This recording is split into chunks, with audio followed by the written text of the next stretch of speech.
আমি তো অন্ধ, কেউ কি আমাকে হেল্প করবা প্লিজ?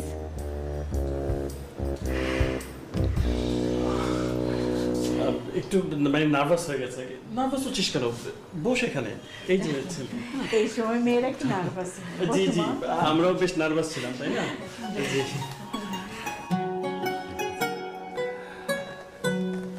শোনো মা,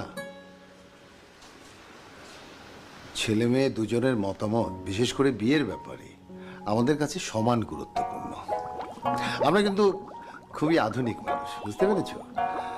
আমার ছেলেকে তুমি দেখেছো, আমার ছেলেকে তোমার পছন্দ হয়েছে কিনা এটা জানা খুব জরুরি। তোমার যদি পছন্দ হয়ে থাকে তাহলে হ্যাঁ বলো, আর যদি পছন্দ না হয় তাহলে না বলতে পারো। আমাদের কোনো সমস্যা নাই, কি বলো? আমরা কিছু মনে করবো না।